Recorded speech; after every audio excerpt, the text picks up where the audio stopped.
예수님, 오늘은 이제 마르코 복음을 함께 시작해 보도록 하겠습니다. 성부와 성자와 성령의 이름으로 아멘. 마르코 복음을 하게 된 것은 원래 루카 복음을 하려고 했었는데, 루카 복음은 조금 제가 잘 알지는 못해도 그냥 하면 할 수 있다 이렇게 생각을 했는데, 사실 제일 두려워했던 복음이 마르코 복음이에요. 그러니까 마르코 복음은 도대체 왜 여기에 있는 걸까? 그리고 마르코라고 하시는 분이 다른 복음사가들과는 달리 우리에게 이야기하려고 하는 게 뭘까를 찾아내기가 너무 어려웠어요. 그래서 마르코 복음은 좀 뛰어넘어야겠다. 그런 생각으로 마테오 복음을 하고, 마테오 복음은 이제 교회에 관한 복음이라 제가 교회론을 전공했기 때문에 그렇게 어렵지 않았죠. 근데 또 요한 복음도 또 사랑과 믿음에 관한 복음이기 때문에 또 그렇게 어렵지 않았는데, 루카 복음은 뭐 더 좀 쉽고, 그래서 루카 복음을 하려고 했고, 이제 마르코 복음은 하지 말아야지 그런 생각을 했는데, 그러면 안 되겠다. 그런 또 생각이 들어서 좀 어렵지만 한번 뛰어 들어봐야겠다. 그런 생각을 했어요. 마르코 복음이 왜 어렵냐면 마테오 복음이랑 똑같아요. 내용이. 그러니까 마테오 복음에서 사복음서가 어떻게 되죠? 마테오, 마르코, 루카, 요한이죠.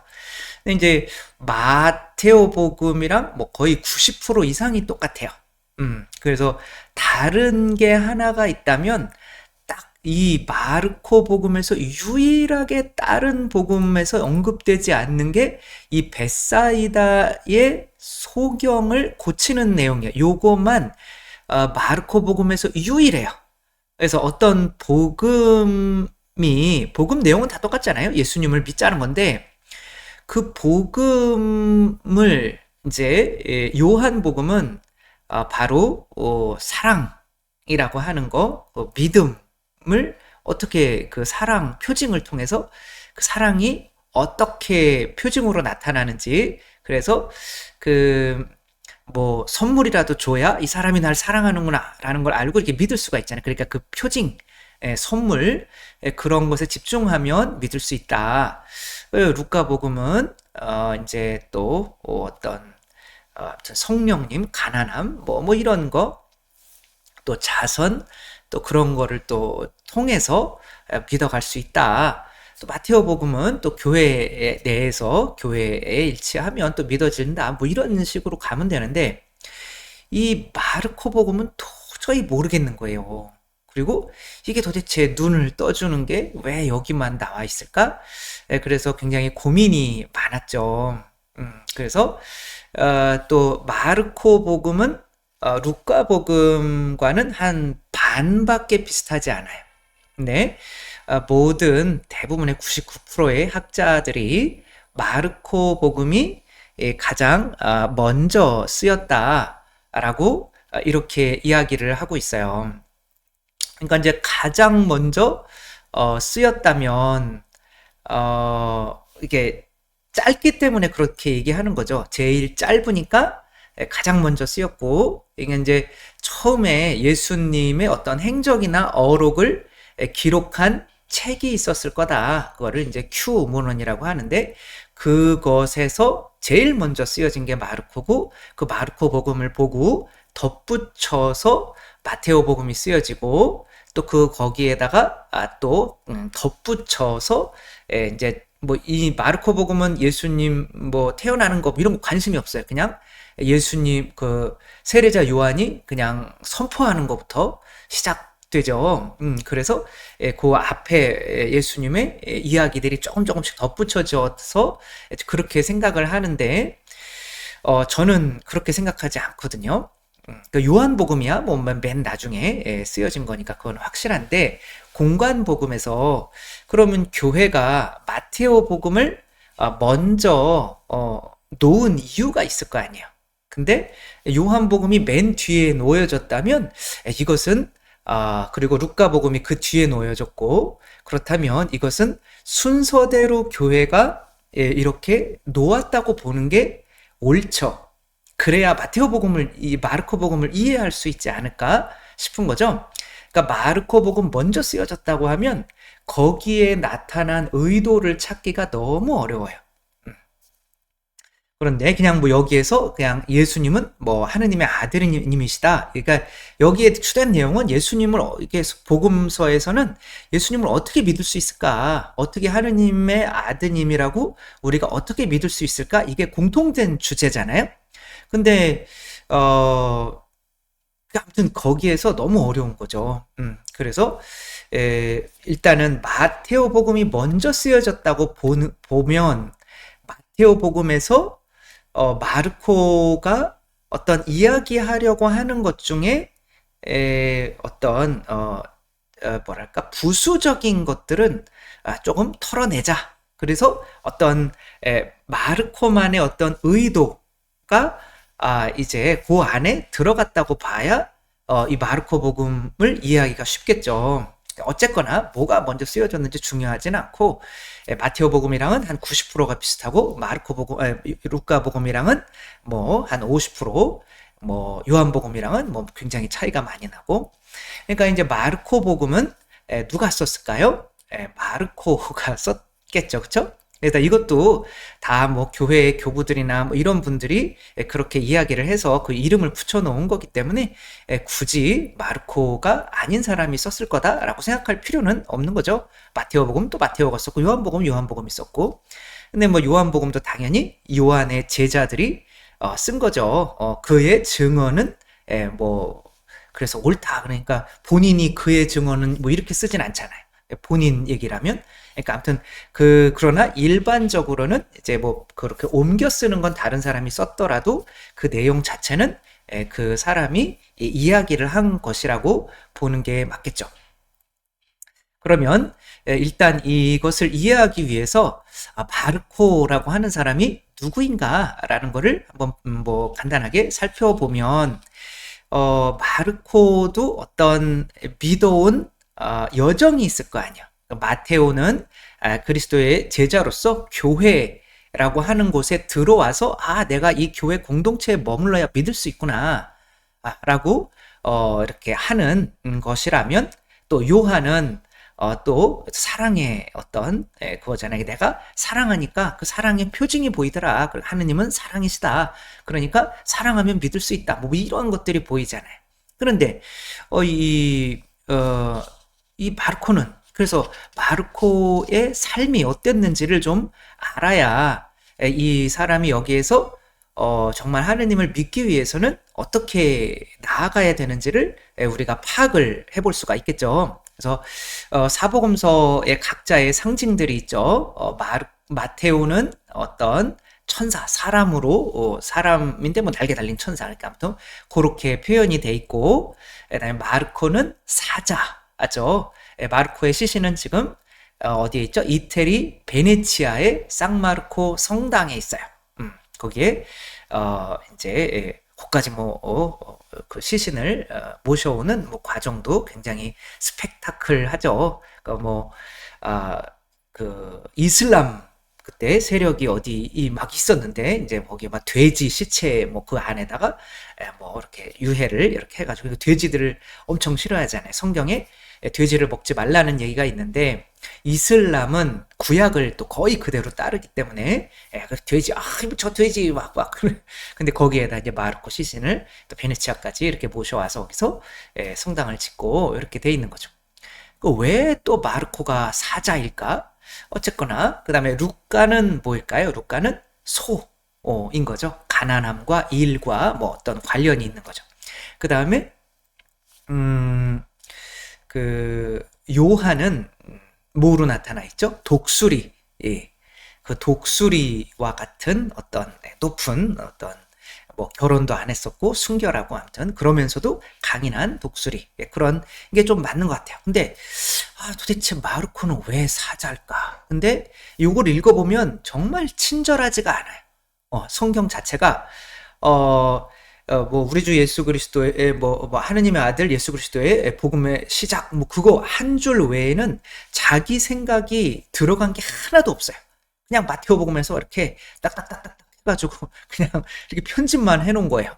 그러니까 그게 뭐 왜 이렇게 썼는지 전혀 친절하지가 않아. 근데 그것은 아마도 본인이 겸손하게 그냥 그 복음 내용들을 이제 어떻게 보면은 예수님 이 마르코는 예수님의 제자가 아니었잖아요. 근데 이제 그 제자들이 직접 보고 한 것들에 자기 생각을 가미하는 것을 굉장히 꺼렸던 것 같아요. 그래서 내 생각이다라고 하면 있는 그대로의 객관성이 떨어지기 때문에 그냥 그 아마 이렇게 있는 어록들을 이렇게 편집을 해놓은 거죠. 그러니까 이분의 생각을 알기가 너무 어려운 거죠. 도대체 어떻게 하면 믿을 수 있는가라고 할 때 이 마르코의 삶이 어땠는지를 한번 보면 되죠.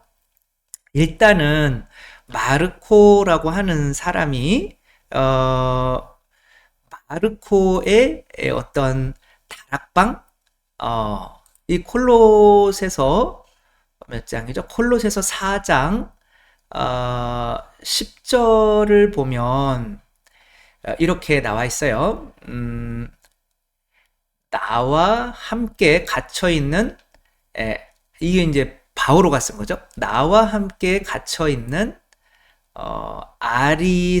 아리스타르코스 그리고 바르나바의 사촌 마르코가 여러분에게 인사합니다. 그러니까 이때는 아마 1차 여행 때였던 것 같아요. 3차 여행까지 이렇게 돼 있죠. 뭐 3차 때는 이제 잡히셔서 이렇게 가고 1차 여행 때 어떻게 가냐면 바르나바와 함께 가죠. 바르나바와 함께 둘이 뽑혀서 교회에서 파견을 하는 거죠. 그때 바르나바의 사촌 마르코가 이제 함께 동행을 하게 되죠. 근데 이제 사촌이라고 이렇게 쓰여지는 것은 실제로는 뭐 꼭 사촌만이 아니라 누이의 동생 그러니까 조카가 되겠죠. 그러니까 조카가 좀 옳을 것 같아요. 그러니까 사촌이라고 하면 거의 대등한 관계일 텐데 이 마르코는 조금 어려서 뭐 약간은 이제 뭐 바르나바의 손길이 필요한 이런 사람인 거죠. 그래서 이 마르코에 관해서는 여러분이 이미 지시를 받았으니 그가 여러분에게 가거든 잘 받아들이십시오. 뭐 이런 내용이 나오죠. 뭐 이때에는 굉장히 좀 그러니까 바르나바와 바오로와 처음에는 함께 다녔던 거죠. 그렇게 볼 수 있고 베드로 전서 5장 13절에 보면 이렇게 써요. 베드로는 사실 뭐 이렇게 많이 배운 사람은 아니었죠. 어부였기 때문에 이 마르코가 통역을 하기 위해서 쫓아다녔다라고 이제 전해져요. 그러니까 마르코는 지적으로 굉장히 그리고 뭐 히라버, 히라버 당연히 아람어, 히브리어는 할 수 있었고 이제 그리고 로마에 가서 선교할 때도 이게 베드로와 함께 있었기 때문에 라틴어도 할 줄 아는 굉장한 지식층이었다라는 것을 알 수가 있겠죠. 여러분과 함께 선택된 바빌론 교회와 여기서 바빌론 교회라고 하는 것은 바로 로마 교회를 상징해요. 나의 아들 마르코가 여러분에게 인사합니다. 그러니까 이 마르코는 바르나바, 바오로 그때 바르나바 처음에는 바르나바, 바오로 뭐 이렇게 중요한 사람 순으로 쓸 때는 먼저 중요한 사람을 써요. 그리고 맨 나중에 바오로가 나오거든요. 많은 사람들 중에. 그러니까 처음에는 바르나바가 얼마나 중요한 사실 바오로는 교회를 박해하던 사람이었기 때문에 나중에 점차 이제 뭐 사도의 지위까지 올라간 거지 처음에는 굉장히 좀 이 사람 좀 지켜봐야겠다 그런 사람이었는데 아무튼 바르나바의 사촌 그러니까 바르나바가 힘이 셌을 때는 자기의 조카 뭐 생질이라고 한다고 하더라고요. 조카와 함께 다녔는데 그 조카가 바로 마르코였고 이제 여기 보니까 또 베드로와 함께 다닌 거예요. 베드로의 통역관으로서 그러니까 많은 사람에게 배운 거죠. 근데 여기에 또 그다음에 어, 사도행전 15장 36절에서 41절에 보면 두 번째 이렇게 뭐죠? 전도 여행을 떠날 때 첫 번째 어떤 일이 있었는지 그 두 번째도 바오로와 바르나바가 함께 가요. 근데 여기서는 며칠 뒤에 바오로가 바르나바에게 여기서는 좀 이제 첫 번째 전도 여행에서 바오로가 굉장히 세진 것 같아요. 자, 우리가 주님의 말씀을 전한 모든 고울로 형제들을 찾아가 그들이 어떻게 지내고 있는지 살펴봅시다. 이제 한번 1차 전도 여행 끝나고 이제 2차 할 때 바르나바에게 다시 한번 갑시다라고 하는 거예요. 그런데 바르나바는 마르코라고 하는 요한도 같이 데리고 가기로 했다 이렇게 나와요. 그러니까 이 마르코가 바로 요한이라는 이름을 같이 썼다는 거죠. 그래서 일반적으로는 그 마가의 다락방 뭐 개신교에서는 그러는데 마르코의 다락방 성령 강림이 내렸던 마르코의 다락방 그가 이제 첫 번째 성체성사가 이루어진 거죠. 그래서 최후의 만찬하고 또 거기에 사람들이 모여 있을 때 성령 강림이 있었는 거예요. 근데 성령 강림이 있었을 때 그 마르코의 다락방에는 몇 명이 모여 있었을까요? 120명 정도가 모여 있었다고 해요. 만약에 그때 남자들만 친 거라고 하면 어마어마한 숫자가 들어갈 수 있는 방이죠. 우리가 실제로 거기 가봤더니 그 많은 사람이 들어갈 수 있는 큰 방이고 그 건물이 본인 거였다면 어마어마하게 부자인 사람이었던 거죠. 그러니까 잘 배우고 부자인 사람이 제자였는데 그 제자의 어떻게 보면 아들이 마르코가 되는 거죠. 그리고 그 외삼촌이 바로 바르나바가 되는 거죠.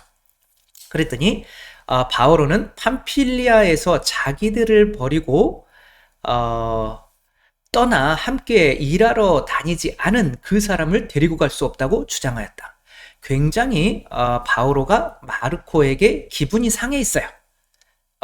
이게 왜 기분이 상했을까? 거기 팜필리아 이게 공부도 많이 하고 좋은 집안에서 자라고 그런 사람이 그 팜필리아 쪽에서 이제 전할 때 거기는 그 큰 산맥을 넘어가야 돼요.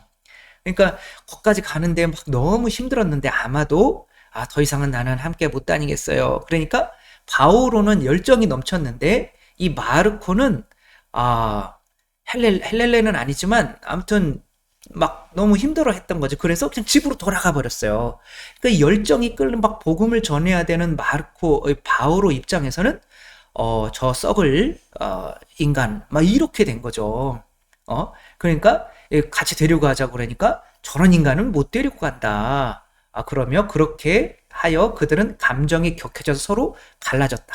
이 마르코라는 인물 때문에 바오로와 바르나바가 2차 여행 때 갈라지게 된 원흉이 된 거죠.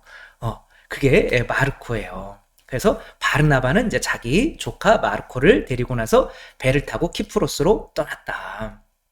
그래서 여기서 바오로는 이제 실라스라고 하는 사람을 데리고 떠났는데 형제들은 바오로를 주님의 은총에 맡긴다고 기도해 주었다. 뭐 이렇게 된 거죠. 그러니까 마르코는 믿으려고 했는데 그리고 또 그런 얘기도 있어요. 그 예수님께서 잡히실 때 요한복음에 보면 이제 막 빨개 벗고 막 겉옷을 누가 잡았는데 겉옷까지 막 벗어가면서 빨개 벗고 막 빤스만 입고 도망간 알몸으로 도망간 사람이 있었다. 그게 누군지 몰라요.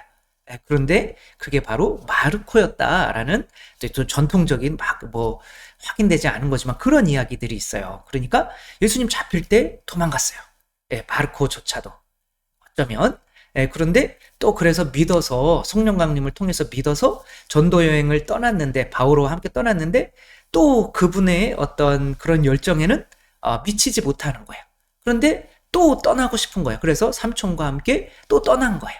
그런데 또 무슨 일이 있었는지 그것도 좀 그래서 그런 건지 이제 베드로의 통역관으로서 함께 다니게 된 거죠. 그러니까 통역관이라는 건 뭐예요? 베드로가 이야기를 할 때 그것을 잘 듣고 그대로 이야기를 해주는 거잖아요.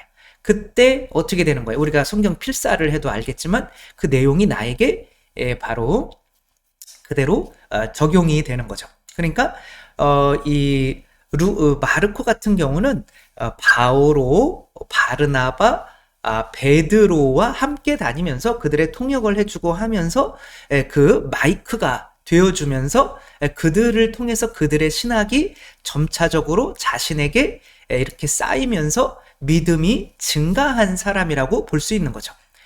그렇게 봐야 왜 예수님께서 이 벳사이다의 소경을 고쳐주는 이 내용이 첨가될 수밖에 없었나, 다른 어떤 새 복음서에도 없는 내용이에요. 이것은 뭐냐면 벳사이다에서 사람들이 어떤 소경을 고쳐달라고 그래요. 근데 예수님께서 이 소경을 고치는데 한 번에 못 고치세요. 신기하죠? 그게 이제 뭐 사실은 다른 의미가 있을 수가 있는데, 이 마르코 입장에서는 나와 같은 거예요. 내가 한 번에 믿지 못하고 점차적으로 믿어가는 그 예수님이 내 눈을 자꾸 띄워주려고 하는데, 점차적으로 믿어갔던 어떤 나의 모습과 비슷한 거죠. 그래서 처음에는 이제 침을 발라가지고 이렇게 띄워주니까 뭐가 보이냐라고 했더니 어머 잘 보여요, 이렇게 얘기하면 얼마나 좋아요. 이게 좀 이상한데요. 이게 사람들이 보이기는 하는데 뭐 나무떼기들이 돌아다니는 것 같이 보이는데요, 뭐 이렇게 잘 안 보여. 처음에는 그랬던 거죠. 우리 믿음도 마찬가지인 거죠. 처음에 나는 완전히 믿어 라고 하는 게 쉽지 않죠. 그래서 마르코 복음도 제자들, 12사도들을 이야기하는데, 12사도들 뭐 예수님의 말씀을 막 듣는데, 그러면서도 도대체 저분은 누구실까? 이렇게 끝나요. 그리고 막 베드로도 당신은 예수님입니다. 그러니까 그럼 나 죽을 건데, 그러니까 이거 죽으면 안 됩니다. 그러니까 사탄아 불러가라. 그런데 굉장히 가혹해요. 그러니까 평가를 매기면 마테오 복음에서의 사도들은 엄청나게 높은 사람들이에요. 왜냐면 교회의 복음이 있기 때문에. 그러니까 한 90점을 준단 말이에요. 루카 복음에서는 뭐 한 7, 80점을 준단 말이에요. 여기 마르코 복음에서는 제자들은 완전히 못된, 그래서 한 43, 40점밖에 안 줘요. 그러니까 느낌이 그래요. 그렇게, 그러니까 이들도 점차적으로 믿음이 증가하는 어떤 과정에 있었다라고 이야기를 하고 싶은 거예요. 그래서 두 번째 또 했더니 이제 어떻게 보여? 그랬더니 이제는 잘 보이는데요. 이 이야기를 넣어놓은 거예요. 그러니까 지금은 사자와 같이 이렇게 대단한 믿음, 그리고 첫 문장에서부터 하느님의 아들 예수 그리스도에 관한 복음의 시작, 뭐 이렇게 그냥 딱 때려버리는 그런 것으로, 그리고 그 이후로는 자기 생각을 하나도 넣지 않고 그냥 이렇게 하는 이런 완전한 믿음에 도달했지만, 그 믿음이 마르코는 이게 한 번에 도달하는 것이 아니라 내가 어떤 말씀을 받아 전하면서 점차적으로 되더라라고 하는 그런 어떤 생각이 있었던 것 같아요. 그러면 여기 또 보면 이제, 그런데 마지막에 그 바오로가 이제 로마에서 감옥에 갇히거든요. 그래서 감옥에 갇혔을 때 로마 말을 또 뭐 잘 못했는지 어쨌거나 이렇게 쓰세요. 지금 루카만, 이게 루카 복음을 쓴 루카죠. 루카만 나와 함께 같이 있습니다. 마르코는 내 직무에 요긴한 사람이니 함께 데리고 오십시오라고 이렇게 쓰고 있어요. 그러니까 마르코 좀 데리고 와달라라고 어디서 쓰고 있는 거예요. 지금 티모테오에게 이렇게 부탁을 하는 것 같아요. 그렇죠? 그래서 그대는 서둘러 나에게 빨리 오십시오. 데마스는 현세를 사랑한 나머지 나를 버리고 데살로니카로 갔고, 막 그러면서 이게 마음이 썩을럼 뭐 이런 느낌이 있는 거죠. 그때는 마르코가 생각이 났을 거 아니에요. 그렇죠? 마르코도 그랬었는데. 그리고 크레스켄스는 칼라티아로, 티토는 달마티아로 갔습니다. 이게 선교하러 간 거죠. 그리고 루카만 나와 함께 있습니다. 마르코는 내 친구 요기란 사람이니 티모테오가 올 때 함께 마르코도 데리고 오십시오. 그러니까 이제 여기에서는 어떻게 된 거예요? 용서가 된 거고, 그런데 이분 입장에서는, 바오로 입장에서는 그냥 용서가 되는 것이 아니라 마르코가 어느 정도의 믿음까지 올라왔기 때문인 거, 그거를 알기 때문에 용서가 됐다고 봐야죠. 그래서 여기서 데마스는 현세를 사랑한 나머지 나를 버리고 테살로니가로 도망가 버렸습니다. 그래서 마르코도 그런 인간이었는데 그러면 데리고 와 주십시오. 그런 얘기를 못 하잖아요. 그러니까 여기서는 어느 정도는 시간이 지나서 이제 3차 여행 때는 바오로에게 괜찮은 사람으로, 그러니까 이 점진적으로 믿음이 증가한 거죠. 그러면 거기에서 어떻게 마르코가 그렇게 점진적으로 증가할 수 있었을까? 그 해답은 바로 이제 오늘 복음에 그렇게 마르코가 복음을 쓰게 된 어떤 원인인 거죠. 그냥 이거 하나를 위해서 계속 나가고 있어요. 이거는 베드로가 당신은 그리스도입니다 라고 믿기는 했지만 또 다시 사탄아 물러가라 이렇게 너는 하느님의 일을 생각하지 않고 사람의 일만 생각하는구나. 그러니까 사람의 일을 생각하면은 사탄이에요, 여러분. 사탄이 다른 게 아니라 내 사람 대 하느님인 거죠. 그렇죠? 자기를 생각하면 사탄인 거예요. 그래서 근데 여기에서 신기한 게 이게 오늘의 핵심인 거죠. 예수님께서는 큰 소리를 지르시고 뭘 거두셨다? 숨을 거두셨다. 그때 성전 휘장이 위에서 아래까지 두 갈래로 찢어졌다. 이게 예수님이 세례받을 때 하늘이 열리면 그게 하늘이 찢어졌다는 뜻이에요. 그러니까 성전 휘장이 찢어지는 거랑 같은 거죠. 그러니까 이게 어떤 하늘이 열리는 어떤 이런 게 진짜 믿음인 거예요. 근데 사람들은 그 예수님 하늘이 열리고 뭐 이는 내 사랑하는 아들이니 이런 얘기를 들어도 사람들은 못 믿더라 이거예요. 자기도 안 됐다 이거예요. 기적을 봐도 그렇고 바오로가 하는 기적을 얼마나 많이 봤겠어요. 그래도 믿는 것 같았는데 이게 완전한 믿음은 아니었던 거죠. 큰 산이 가로막히고 어려움이 가로막히자 나는 믿음이 약해졌다 이거예요. 근데 여기서 신기한 거죠.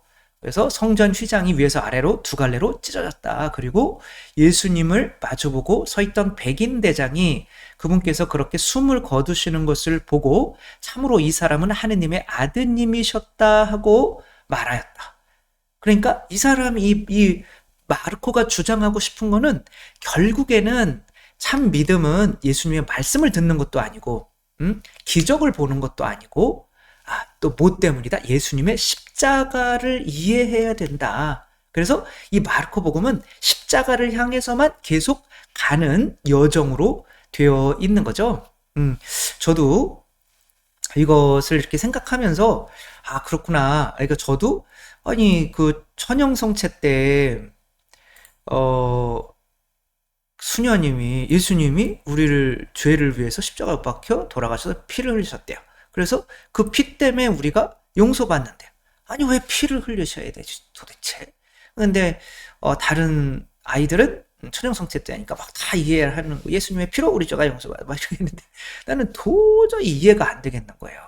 그거를 위해서 신학을 했던 것 같아요. 그래서 박사학위를 40살이 되어서 따고 나서 정말 뭐 지금은 단순하게 얘기할 수 있죠. 어떤 아이가 신부님 뭐 해서 보좌 신부님 막 괴롭혀요. 뭐 예수님은 왜 십자가에 못 박혀 돌아가셨어요? 그러니까 닥치고 그냥 믿어 뭐 그러는데 이제 그렇게 저는 니네 엄마가 너 때문에 너를 위해서 고생을 안 하시겠니? 그거 한번 깊이 생각해봐. 너 인간 만들려고 고생하는 거야. 그 십자가의 의미가 명확한 거죠. 그러니까 그렇게 십자가를 이해하게 되니까 그렇구나. 내가 어린이가 부모가 그 부모의 살과 피 그것으로 인간이 되듯이 하느님도 우리를 위해서 십자가에 못 박혀 돌아가실 수밖에 없구나. 그래서 우리 양식이 되실 수밖에 없구나. 우리가 하느님이라는 걸 믿으라고. 그래서 결국에는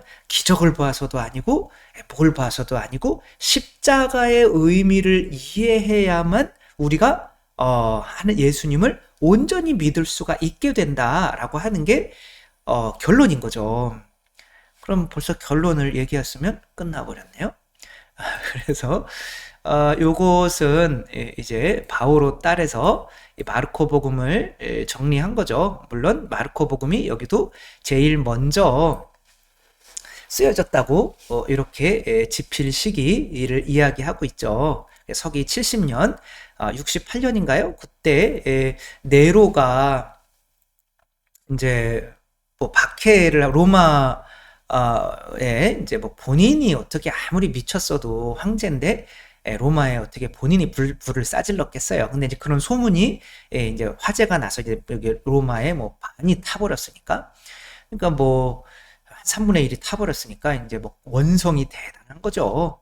그래서 황제에 대한 그래서 그것을 이제 그리스도인으로 그 책임을 이렇게 전가해서 그리스도인들을 이제 박해가 시작됐죠.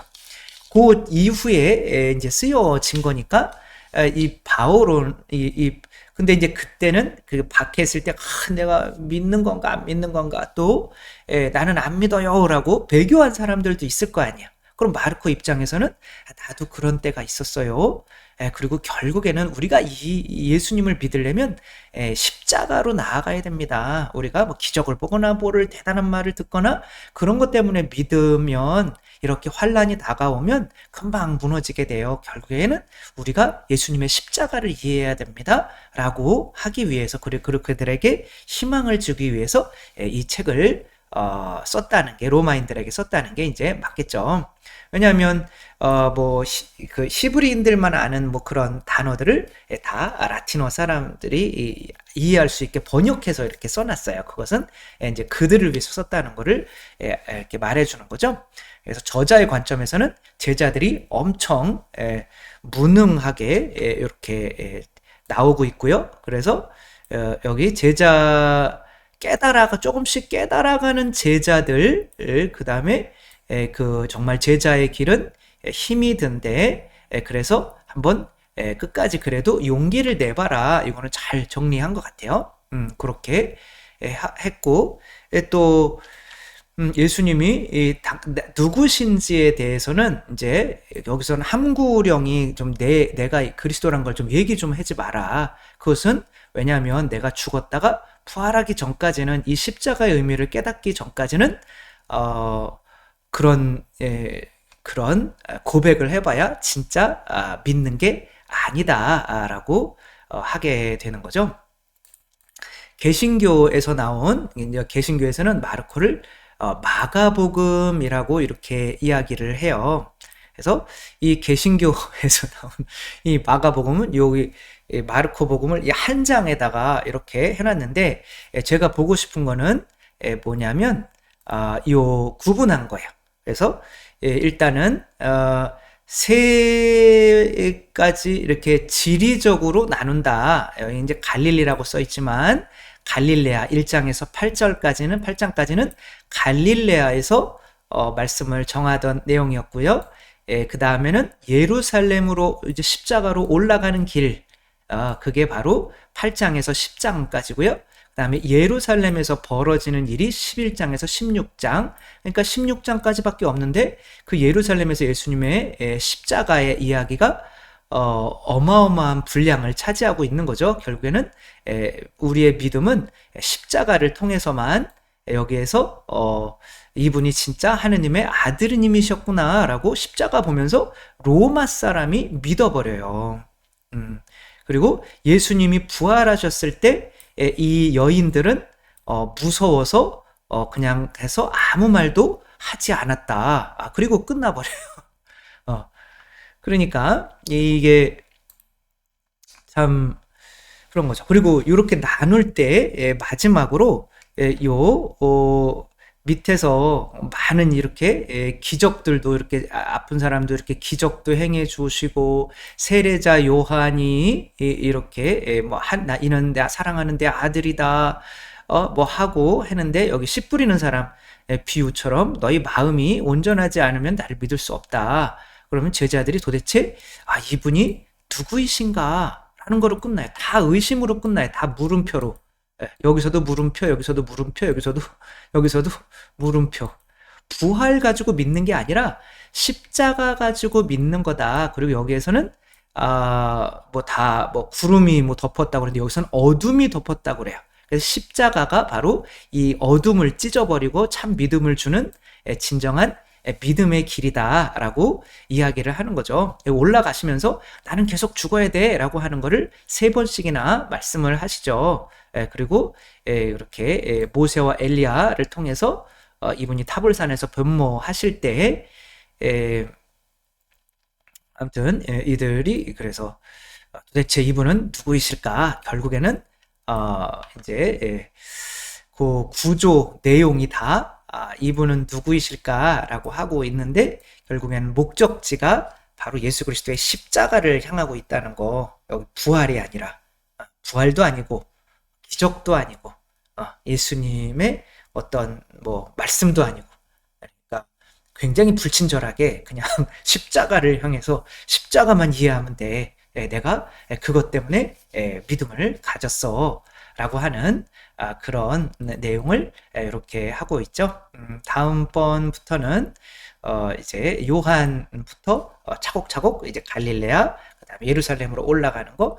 이제 요한복음만 이제 3번 올라가죠. 그래서 세례 받으실 때 루카복음에 30 즈음이었다라는 말이 나오고, 그다음에 그래 이제 3번 파스카 올라간 게 요한복음에 나오니까 33살에 돌아가셨다 이렇게 나오는데, 공관복음에서는 다 일률적으로 갈릴레아, 그 다음에 예루살렘으로 올라가는 거, 그 다음에 예루살렘에서의 십자가의 죽음과 부활 이렇게 나누죠. 근데 마르코 복음은 철저하게 그게 이제 아주 명확하게 이렇게 나와 있고, 굉장히 많은 분량이 예수님의 십자가 예루살렘에서의 어떤 이런 일들로 나와 있고, 또 유일하게 다른 복음과 다른 것이 이 예수님의 다른 데서는 이거는 거를 아니 하느님인데 어떻게 한 번에 치유를 못 해주시고 점차적으로 이렇게 치유해 주는 게 어딨냐고, 이런 거는 복음에 들어가면 안 돼라고 분명히 이런 이야기가 있었을 텐데, 어쩌면 다른 데서 다 뺀 거를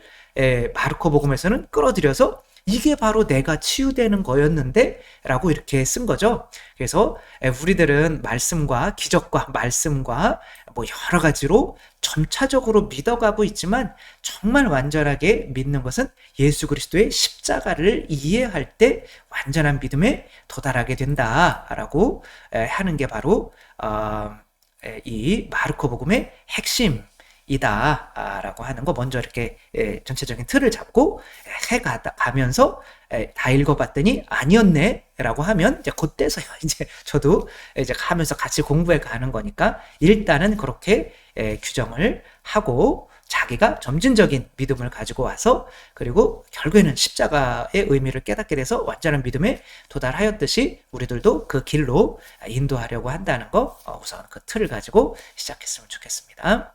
주님께서 여러분과 함께 전능하신 천주 성부와 성자와 성령께서는 여기 모인 모든 이에게 축복을 내리시어 길이 머물게 하소서. 주님과 함께 가서 복음을 전합시다. 하느님 감사합니다. 성부와 성자와 성령의 이름으로 아멘. 감사합니다. 사랑합니다.